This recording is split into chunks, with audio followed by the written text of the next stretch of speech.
Hello, I'm Sebastian. Welcome to Nine Nar Trees podcast. Today I will summarize and review the book. The End of History and the Last Man by Francis Fukuyama is a landmark work of post-Cold War political thought that asks a provocative question: if liberal democracy has outlasted its major ideological rivals, are we nearing the endpoint of humanity's political evolution? Expanding an earlier essay, Fukuyama blends philosophy, political theory, and contemporary history to argue that the collapse of fascism and communism left liberal democracy and market capitalism as the most durable model for modern states. Yet the book is not a victory lap. It probes the psychological and cultural forces that may destabilize democratic societies even when their institutions appear dominant. Drawing on thinkers such as Hegel and Nietzsche, Fukuyama explores how human desires for recognition, dignity, and meaning shape politics, sometimes pushing people toward nationalism, resentment, or authoritarian temptations. The result is an ambitious, debate-sparking analysis of progress, modernity, and the persistent fragility of freedom. I will give you key takeaways from this book. Firstly, the core thesis, History as Ideological Evolution. Fukuyama uses the phrase, end of history, in a specific sense. Not that events stop happening, but that the long contest among grand political ideologies may be converging on a final form. He argues that, by the late 20th century, liberal democracy had demonstrated a unique ability to satisfy key modern demands: political legitimacy based on consent, individual rights, and an adaptable framework for economic growth. The dramatic decline of fascist and communist alternatives is treated as evidence that rival systems struggled to deliver comparable prosperity and freedom. Importantly, the book distinguishes between the everyday turbulence of politics and the deeper question of whether there remains a coherent alternative vision capable of universal appeal. Fukuyama acknowledges uneven adoption, weak institutions, and backsliding, yet he frames these as implementation problems rather than proof of an enduring competing ideal. This topic sets up the rest of the book. If liberal democracy is the dominant endpoint, what human drives and social dynamics could still undermine it, and what does that imply for future conflict, purpose, and identity? Secondly, recognition, dignity, and the engine of political struggle. A central pillar of the book is the claim that material well-being alone does not explain political life. Fukuyama foregrounds a psychological and moral drive often described as the desire for recognition. People want their worth to be affirmed by others and by institutions. This helps explain why individuals and groups may fight for status, rights, and equal citizenship even when economic gains are uncertain. Liberal democracy is presented as powerful partly because it institutionalizes recognition through equal legal personhood, political participation, and protections for conscience and speech. Yet the same drive can also destabilize democracies. When citizens feel ignored, humiliated, or culturally displaced, recognition can mutate into resentment and identity-based politics, fueling polarization and illiberal movements. Fukuyama's framework connects philosophical ideas about dignity to concrete issues such as nationalism, civil rights struggles, and demands for autonomy. By treating recognition as a persistent human need, he also challenges purely economic accounts of progress and conflict. This topic clarifies why the end of ideological rivalry does not guarantee social peace. The quest for dignity can generate new forms of confrontation inside democratic societies. Thirdly, liberal democracy and capitalism, strengths and built-in tensions.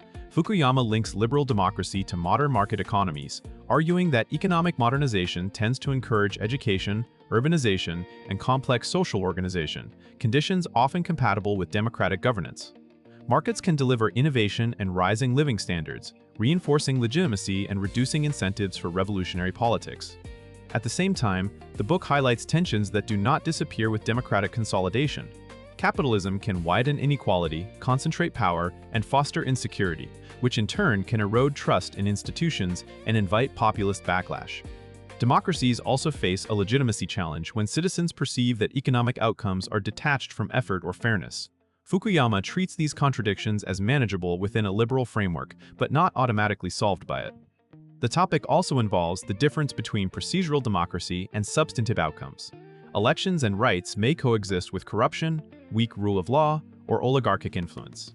Fukuyama's discussion encourages readers to see liberal democracy as a system requiring maintenance, regulatory capacity, social cohesion, and institutional constraints that prevent wealth from converting into unaccountable political dominance. The promise of liberal capitalism is real, but it comes with recurring pressures that must be addressed to sustain broad consent. Fourthly, The Last Man comfort, boredom, and the risk of moral flattening, one of the book's most memorable ideas is the figure of the last man, drawn from Nietzschean themes, a person satisfied by comfort, security, and consumer choice, but lacking higher aspiration, courage, or a sense of honor. Fukuyama uses this to explore a paradox.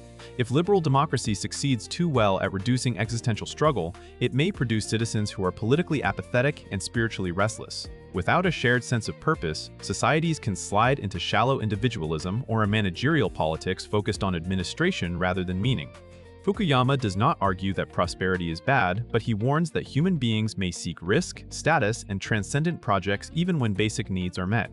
That search can be creative, expressed through art, science, and civic virtue, or destructive, expressed through militarism, revolutionary fantasies, or the attraction of authoritarian discipline. This topic adds a cultural and psychological dimension to political stability. It suggests that the endurance of liberal democracy depends not only on institutions and growth, but also on whether democratic life can cultivate virtues, narratives, and forms of excellence that satisfy deeper human longings without reverting to oppression or violent glory-seeking.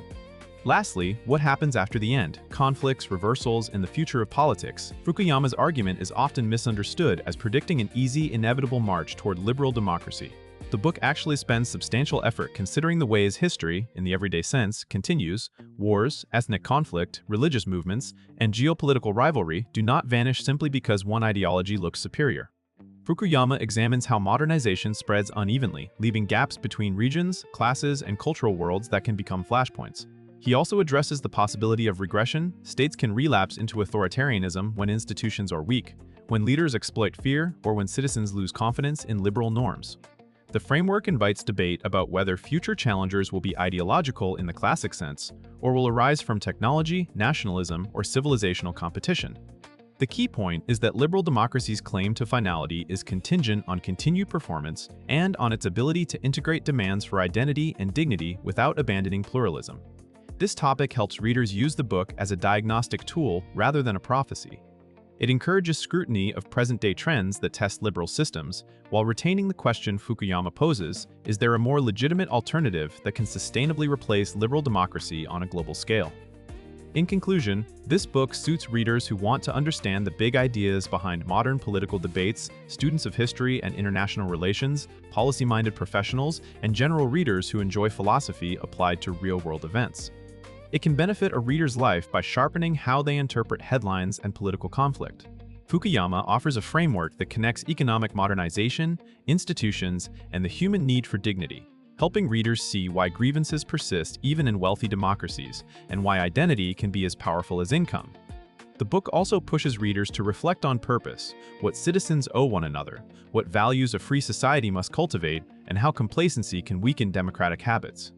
Compared to similar books that either celebrate liberal capitalism or condemn it, Fukuyama stands out for combining confidence in liberal democracy's legitimacy with sustained attention to its vulnerabilities. He does not reduce politics to markets, nor does he treat culture as mere decoration. The result is a work that remains worth buying because it supplies a memorable conceptual vocabulary, end of history, recognition, last man that readers can use to evaluate both democratic resilience and democratic drift. Even when one disagrees, the argument clarifies what is at stake. If you would like to support Francis Fukuyama, you can buy the book through the Amazon link I've provided in the podcast description. After reading the book, please let me know what you think and share your thoughts. See you around.